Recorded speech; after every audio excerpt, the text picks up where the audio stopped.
My name is Ferdinand von Galen. I'm the chairman of the Arizona Aerospace Foundation. The Aerospace Foundation operates two museums in Pima County. One is the Pima Air and Space Museum where we are at the moment, and the other is the Titan Missile Museum at Sahuarita. And here's my friend Chuck. Thank you, Count. I'm Chuck Huckleberry, the Pima County Administrator. We've had a great partnership with the Foundation. You'll see that tonight in tonight's film. I'd like you to sit back and enjoy the broadcast.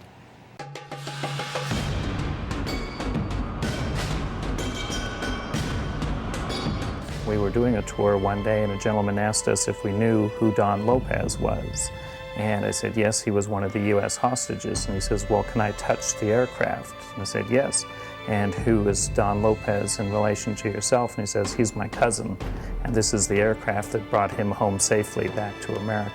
This is a CBS News special report. As Martin Luther King once said in another context, free, free, great God Almighty, free at last. Put on your guns. Observers without goggles must face away from the blast. H minus 10 seconds. 9, 8, 7, 6, 5, 4, 3, 2, 1. Prepare now against the threat of atomic warfare. With the Titan II, we had the propellants loaded and ready to go. It could launch from its underground silo, and from key turn to the time that the missile was out of the launch dock, it was just 58 seconds.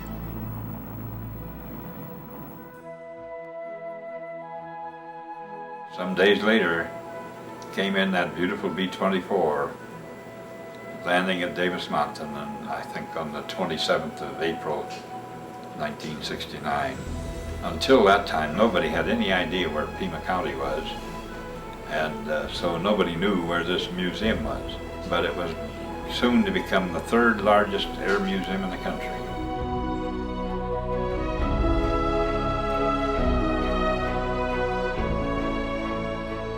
From the golden age of air travel to weapons of war, a global history of aviation sits in the Tucson desert, just off Valencia Road. Engines silent, bomb bays empty, but these aircraft, like the stories behind them, live on. Over 2.5 million visitors have passed beneath the wings of the rarest and most significant aircraft to ever take flight, and with each new visitor come new possibilities of a connection with the past and a vital piece of aviation history. A lot of times we challenge folks to say, if they were in this museum at 2 o'clock in the morning, what would the aircraft tell them? Absolutely nothing. It's who flew them, it's where they flew, and what those folks did in service to this country. We have a treasure trove of aviation and aerospace history right here in our own backyard.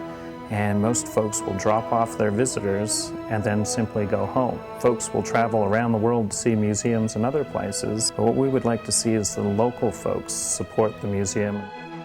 Today, the idea of an aviation museum based on the arid climate of the desert Southwest seems like it would be obvious, but in 1966, the idea was a novelty at best. In an effort to save rare and significant aircraft from the scrapyard, a group of tenacious and dedicated former pilots and airmen with a passion for flight laid the groundwork for the Tucson Air Museum Foundation of Pima County, which would become known around the world as the Pima Air and Space Museum. Well, the museum opened in 1976 with about 40 aircraft. Today our collection numbers almost 300 aircraft, and initially the museum opened sort of as an outdoor air park, and over time as the collection grew we realized the need to start housing the aircraft inside of buildings. The mission of the museum has of course evolved like all good things, and today I would define it, not looking at our official mission statement, as preserving, restoring, and collecting as many artifacts in aviation as we can. But it's really preserving the history and teaching the history of aviation and space. The dedication of the committee members was tested over time as they were challenged to raise the funds necessary to pay for the then staggering sum of $800 and convince the Pima County Board of Supervisors that an air museum was a good use of 320 acres of state-owned land. One of the members took out a loan, a personal loan, and said, here's the money to pay for the land. And when we gave it to the board, that money had been banked And, you know, we gave them a check for the money. We then decided that, okay, we got the land, but where do we go from here? And little by little, the money started to come in here. So the minute we were able to get some water and a fence around this thing, they agreed to start pulling some of the aircraft over here. We did not have at that time the equipment to move anything, and they were kind enough to use their own equipment to bring the stuff in here. And little by little, you know, they started getting birds parked out here, and of course we were, you know, had no buildings or anything at the time. One day when I was visiting Tucson High School, I noticed the tail of a BT-13 sticking up in the upper windows of the automotive section of Tucson High School. I stopped, went in and asked the teacher what the plan was for that airplane. He said, well, we're going to get rid of it. So that night I wrote a letter to the school district suggesting that they donate that aircraft to the new museum which was being formed. In short order, I got a letter from the district saying, go get it. That was our first airplane, the first actual airplane owned by the foundation. We've been on many road trips to acquire aircraft, and they turn up in the oddest locations. They can be, you know, as easy as just off the highway or stuck at airports and remote locations. Movie Time News.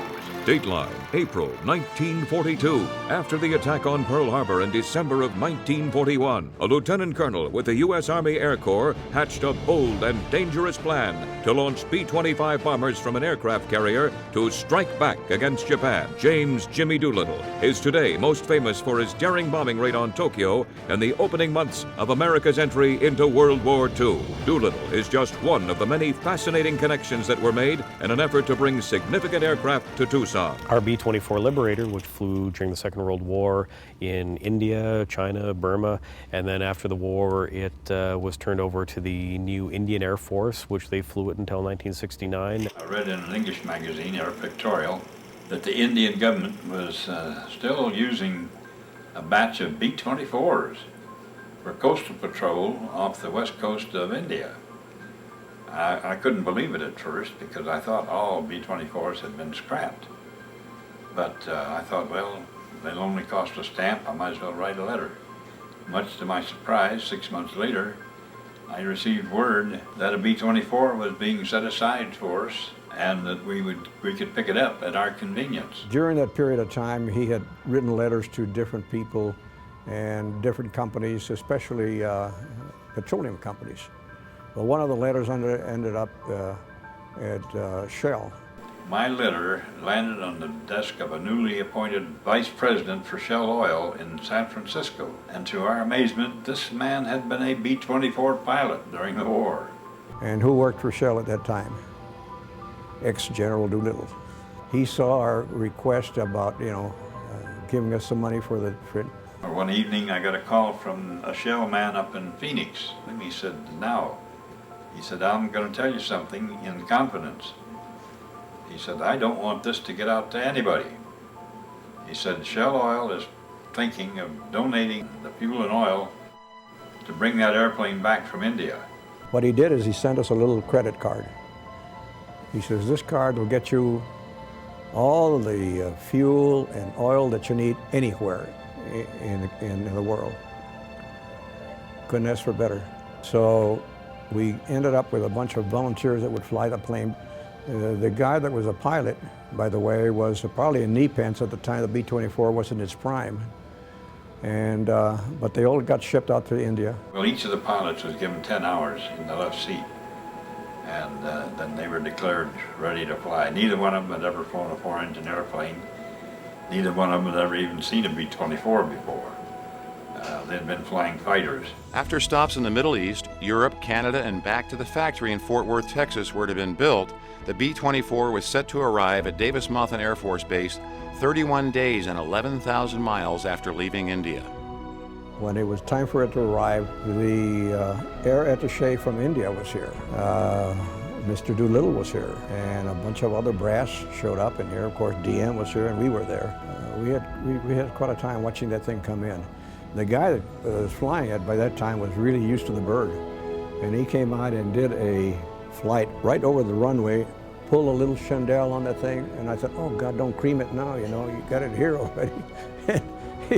Beautiful thing. He went around, came out, and landed as smooth as anything.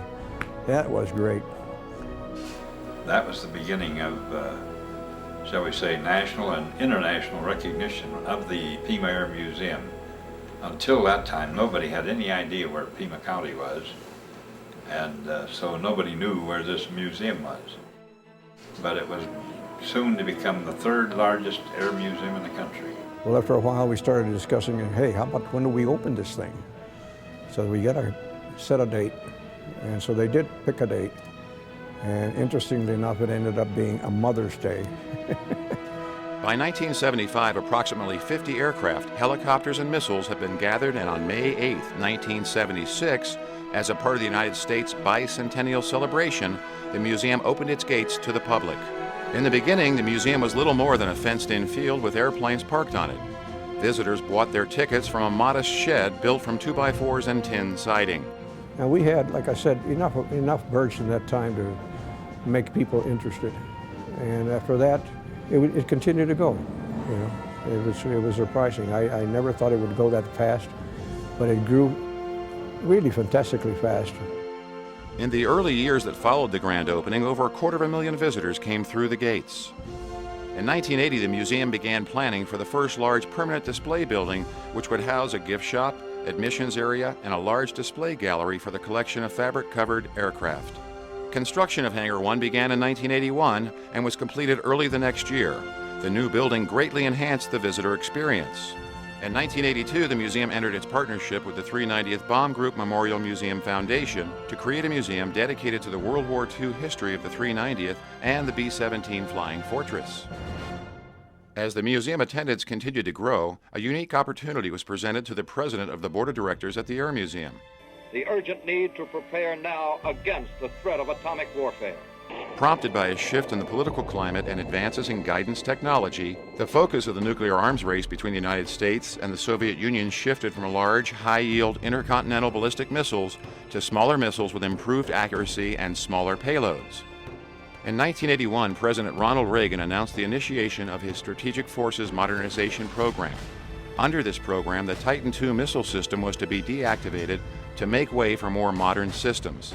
Deactivation of the Titan II system began in October of 1982 and was completed by 1987. I was a Titan II missile launch officer with the 390th Strategic Missile Wing from 1980 to 1984. The significance of the Titan II missile program is that it's the first intercontinental ballistic missile that the United States figured out how to launch from its underground silo. Missiles were, at that time, were comparatively new. We'd started out in the missile program with the IRBM, the Intermediate Range Ballistic Missile. We had to have mounted over in England in order to be able to reach the continent with them. They had just started coming out with the Atlas, the Titan I, and then the follow-on the Titan II. With the Titan II, we had the propellants loaded and ready to go. It could launch from its underground silo, and from key turn till the time that the missile was out of the launch duct, it was just 58 seconds. So it significantly reduced the response time for the United States against a first strike from an enemy country. It shaved about 20 minutes off of our response time. So it was a very significant stride forward in terms of technology and strategic deterrence for the United States. In '83, I got a call from the 390th Missile Wing commander, and he said, "Charlie, would you like to have a missile site for a museum?" And I said, "Well, of course I would." And he says, "Well, they're beginning to close them down, so we might as well try to save you one of them." There were 54 missile sites originally. There were 18 here around Tucson. The remainder have all been destroyed. Before the missile could be put in the silo at the museum, holes were cut in each stage, and the missile was then displayed on the ground next to the launch duct for 30 days. This allowed the Soviet Union to overfly the site and confirm that the missile would not be counted as part of the United States operational nuclear arsenal. The missile was then reassembled and installed in the underground launch duct. A hole was cut in the nose cone of the missile to demonstrate that it was not armed. The silo closure door was permanently positioned in the half-open position. 6 massive concrete blocks prevent the door from opening further, ensuring that the Titan II will never again leave its silo.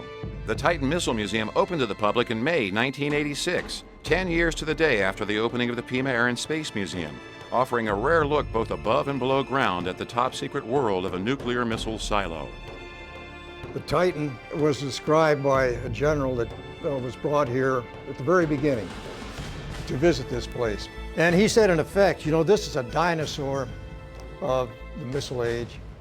It's here for future generations to see. The people that we get through here are our age and younger.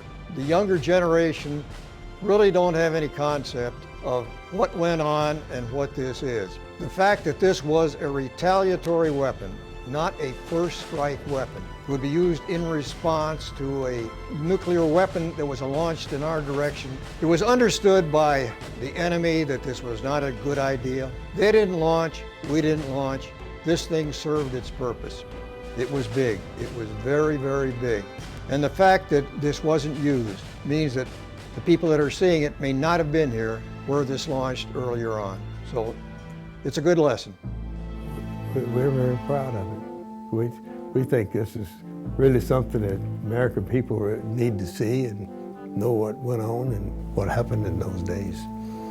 It's important. We don't lose our history.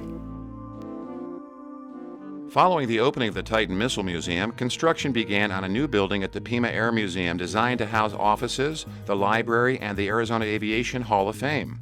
The construction of Hangar 2 began in 1987, which triggered a period of rapid growth for the museum, including the construction of 3 additional buildings for restoration, the collection of World War II aircraft, including housing the B-24 Liberator and the B-29 Super Fortress. In 1992, the name of the museum was changed to the Pima Air and Space Museum to reflect the growing focus on space travel. We have a space gallery, an exploratorium, and a lot of exhibitry related to development of the X-plane programs, exploration of Mars, materials and technology development, and aerospace engineering. We also have a lunar sample, a moon rock in colloquial terms, that was donated to us by Tucsonan astronaut Frank Borman of Apollo 8 fame, so that's on prominent exhibit there. So we'd really, encourage people to come out and have a look at that. That's an important part of American space history, and a real honor for us to have Colonel Borman think of us. As the Pima Air and Space Museum continues to evolve, its mission has remained constant, creating unlimited horizons in aerospace education through preserving and presenting the history of flight. It is in that same spirit that the Arizona Aviation Hall of Fame was established. The Arizona Aviation Hall of Fame pays tribute to Arizona's long and proud aviation history. The Hall of Fame offers visitors a unique opportunity to acquaint themselves with noteworthy Arizona aviators. As the 3rd largest aviation museum in the nation, the Pima Air and Space Museum has set itself apart from other aerospace museums, thanks in part to 132 acres located in the unique environment of the desert Southwest. The Smithsonian has a beautiful collection. I don't think we'll ever compete with that collection, but I don't think they'll ever compete with the size. We've only utilized about 35 or 40% of our outdoor display area. No one else has the proximity to the Aerospace Maintenance and Regeneration Group or the Aircraft Boneyard, and we're also the Department of Defense contractor that provides the Aerospace Maintenance and Regeneration Group tours. The Boneyard, the AMARG facility, that's the only place in the world where you're going to see 5,000 aircraft parked in the desert. And being directly adjacent to the runway of Davis-Monthan Air Force Base, all 3 of those factors really point to the opportunity for this air museum to someday be the largest and greatest air museum in the world. There's nowhere else in the world where you can see this many and these many diverse aircraft in one place. We have Russian MiGs, we've got British jets, we've got World War II fighters, we've got some of the biggest transport aircraft ever built, we have civil airliners, we've got general aviation. It's all here. You can't see that anywhere else, and that makes us special. The Spirit of Freedom hangar, we have a large exhibit on seaplanes and the development of commercial seaplane travel, and that's focused around the Martin PB M5A Mariner, which is the only one of its kind left in the world. We have the North American F-107A Super Sabre fighter on display there. It's one of only 2 left in existence, one of only 3 built. Our big star in that hangar is, of course, the Lockheed SR-71A Blackbird, and we have a lot of smaller exhibits related to aerial reconnaissance and the Blackbird program. The exhibit behind me tells you not only the story of the SR-71, the fastest airplane that ever served, but also the entire story of aerial reconnaissance, starting with a Civil War balloon camera. Well, some of the aircraft that draw people here most significantly would be our presidential aircraft, VC-118, that was used by Presidents Johnson and Kennedy in the 60s. In our VIP circle, what is also important is the fact that we have Freedom 1, the aircraft that brought back the U.S. hostages from Iran in 1980. Almost all the aircraft out here have some charm, some merit, some virtue, some things that really sort of speak to you. A lot of people are drawn by our NASA collection. We've got the Aerospace Line Super Guppy that was used in the Saturn rocket program to transport missile segments. The B-52A is the oldest one in existence. It's serial number 3. It was used by NASA. For many, many years it was the prime carrier for the X-15 test program. All of the famous X-15 pilots, including Neil Armstrong, the first man to walk on the moon, was dropped from that airplane. Hangars 3 and 4 are focused heavily on World War II aircraft and, you know, the training, combat service, the end of the war. The restoration hangar plays a vital role in the continued success of the Pima Air and Space Museum. With a collection of this size and diversity, restoration becomes a full-time job. Well, the restoration work we do here runs the whole gamut from the simple cosmetic restorations, paint jobs, keep things looking fresh, to heavy restoration, which involves fabrication of missing components. We gather manufacturers' blueprints, often from the Smithsonian or other locations, rebuild the dies to make the parts. Anything in between, from a pile of junk to something that really just needs a bit of lipstick service. Behind the closed doors of Hangar 5, affectionately dubbed Area 51 by the staff, a very special restoration project is underway. A full ground-up restoration of a P-51 Mustang. It's arguably the greatest World War II fighter-era aircraft. So we are basically going through a training program and learning and teaching our staff and our volunteers how to build these fighter aircraft literally from the ground up. The volunteers provide all sorts of support in different areas. Some work in our library and archives, others work in aircraft restoration. The docents are really our trained educators. They provide the school tours to the children that come through. We have a 1-hour narrated driving tour in our trams that the docents provide. The volunteers average about 100,000 hours of time that they donate to us each year. Well, I'm most proud of the staff that we have here and also that volunteer and docent corps. The team at the Pima Air and Space Museum often has unusual obstacles to face in obtaining the aircraft that you see on exhibit. The journey to the museum of each new aircraft they acquire can be as interesting as its own history. Some of them fly in. Many of them are simply cross Valencia Road. We have a gate with Davis-Monthan Air Force Base and access to their toll roads. Oftentimes, though, they're in other locations. They're no longer serviceable. They're not flyable. So they have to be taken apart and transported overland by truck. A few years ago, I got a phone call from my counterpart at the Air Force Museum in Dayton saying, "Hey, we've got a B-36 Peacemaker in Fort Worth. Are you interested?" It's probably the largest propeller-driven aircraft the U.S. ever built. And fortunately, it was in pieces in Fort Worth. It took myself and 4 of my staff about a week to load 11 trucks. So with about 6 police escorts, they set off from Fort Worth straight down the I-10 at 55 miles an hour. We all had a few sleepless nights waiting for that. We're really reliant here on the generosity and cooperation of the United States Air Force Museum in Dayton, Ohio, the National Museum of Naval Aviation in Pensacola, Florida, the National Museum of the Marine Corps in Quantico, Virginia, the National Air and Space Museum in Washington, D.C. 2/3 of what we have in our collection is here because of their generosity and support of our missions. As you go through the collection now, you will see a great collection of commercial airliners. There are some very rare, exciting British planes and some German planes. We are expanding the horizon into aviation and space. We have almost 250,000 people a year coming to the museum from almost 30 different countries. and we try to internationalize the collection as well as our programs. We do offer walking tours in 3 or 4 different languages, in English and French and Spanish, and we want to reach out to folks from around the world to show them what a treasure we have here in our own backyard. And now today, you know, I was just hearing a conversation as I came in about how well known this museum is now, even in Europe. And I thought, wow, you know, we really arrived. What began as a few dozen aircraft in the open desert where visitors bought tickets from a World War II veteran in a tin shed has advanced in a few short decades into a world-renowned aerospace museum and education center. With the ever-changing face of technology, the Pima Air and Space Museum will always be challenged to create new ways to exhibit their internationally diverse collection while working to preserve it for future generations. We're one of the few aviation museums in the world that most enthusiasts consider to be, you know, like a Mecca-like pilgrimage. You got to get there at least once in your life or you're not a real aviation enthusiast. That's something I think that's probably a well-kept secret in Tucson. It's kind of struck me that the further you get away from Tucson, the more people are aware of us. Well, I tell you what concerns me most sitting right here in Pima County.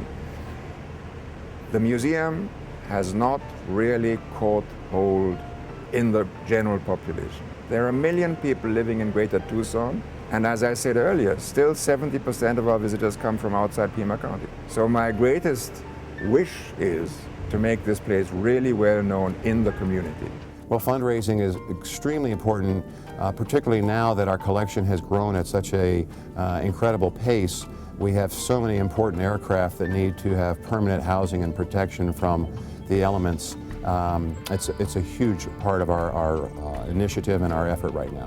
The challenges are if we cannot build hangars fast enough, a series of hangars, our maintenance cost for the collection outside the hangars, despite our good climate, are horrendous. So if we're going to expand the collection, we need to house it. It gives us an opportunity to develop augmentary exhibitry around the aircraft, exhibiting the uniforms, the equipment, the pictures, the things that also help bring the story of the aircraft alive, put the human dimension into it. Well, I hope they take away a sense of how aviation evolved and how it will continue to evolve, and how it all fits together in every field, not only military, but also civilian. All of the students coming through the museum were not born when the hostages were held in Iran. They were not alive during the Apollo program. This is the shuttle generation.